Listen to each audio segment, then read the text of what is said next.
అత్తమ్మ టీవీకి స్వాగతం. అత్తమ్మ టీవీలో ఇప్పుడు పాలకూర ఆకులతో బజ్జీలు ఎలా తయారు చేయాలో నేర్చుకుందాం. ఎంతో టేస్టీగా ఉండే హెల్తీ స్నాక్ ఐటెమ్ ఇది. పాలకూర ఆకుల్ని వేసుకొని బజ్జీలు వండుకుంటాము. ఈ బజ్జీల తయారీ కోసం కావలసిన పదార్థాలు: ఫ్రెష్‌గా ఉన్న పాలకూర ఆకులు 15. మీకు ఎన్ని కావాలో అన్ని తీసుకోవచ్చు. వాటిని ఈ విధంగా కాడలు ఉండేలాగా తుంచి పెట్టుకోవాలి. చూసారు కదా, పొడుగ్గా కాడలు ఉండేలాగా తుంచుకొని పెట్టుకోండి.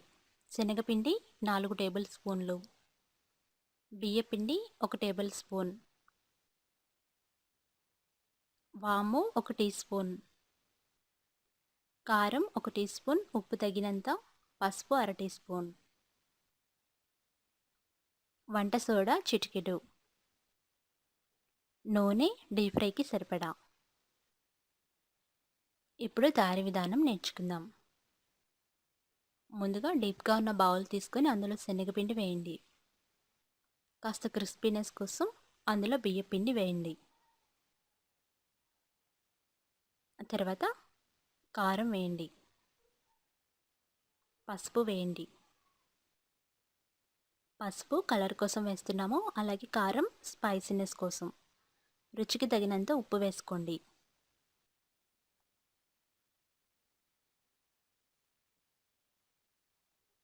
ఆ తర్వాత వాము వేయండి. అందులో కొద్దిగా వంట సోడా వేసుకోవాలి. ఇవన్నీ వేసి ఒకసారి బాగా కలపాలి. ఉండలేమీ లేకుండా ఒకసారి డ్రైగా పౌడర్స్ అన్నీ బాగా కలపాలి. ఇప్పుడు అందులో కొద్ది కొద్దిగా వాటర్ వేసుకుంటూ బజ్జీల పిండి మాదిరిగా కలుపుకోవాలి.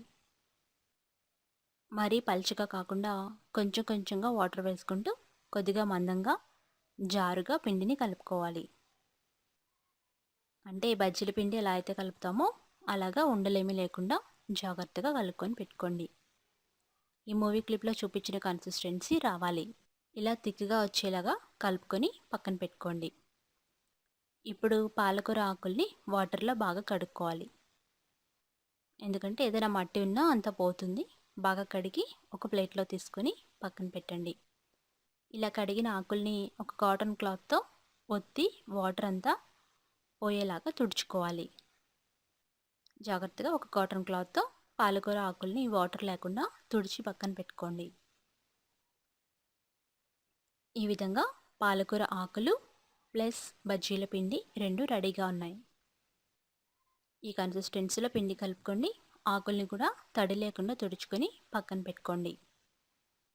కాడలతోనే ఆకులు కట్ చేసుకోవాలి. ఇప్పుడు డీప్ ఫ్రైకి సరిపడా నూనెని పొయ్యి మీద పెట్టి బాగా కాగబెట్టండి.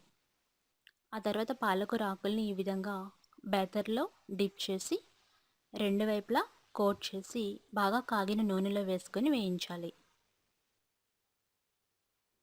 చూసారు కదా, ఆకుల్ని రెండు వైపులా జాగ్రత్తగా డిప్ చేసి దానిని కాగుతున్న నూనెలో మెల్లగా డ్రాప్ చేయాలి. ఈ విధంగా పాలకూరని వండుకుంటే ఎంతో టేస్టీగా ఉంటుంది, అలాగే హెల్తీ రెసిపీ కూడా. ఈ పాలకూర ఆకుల బజ్జీలు ఈవినింగ్ స్నాక్ లాగా చాలా బాగుంటాయి. మీడియం ఫ్లేమ్లో పెట్టుకొని బాగా వేయించుకోవాలి. జాగ్రత్తగా రెండో వైపు కూడా తిప్పుకుంటూ బాగా వేయించండి.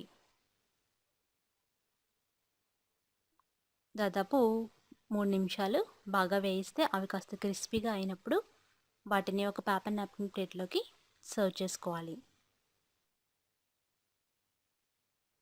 ఈ విధంగా ఒక పేపర్ నాప్కిన్ ప్లేట్లోకి తీసి పక్కన పెట్టుకోండి. ఆ తర్వాత అదే నూనెలో మరొక సెషన్ వేసుకుందాం. పాలకూర ఆకులు కాస్త ముదిరివి ఎంచుకుంటే ఈ బజ్జీలకి చాలా బాగుంటాయి. ఈ విధంగా బజ్జీల్ని రెండు వైపులా డిప్ చేసి నూనెకి సరిపడినన్ని బజ్జీలు వేసుకోవచ్చు.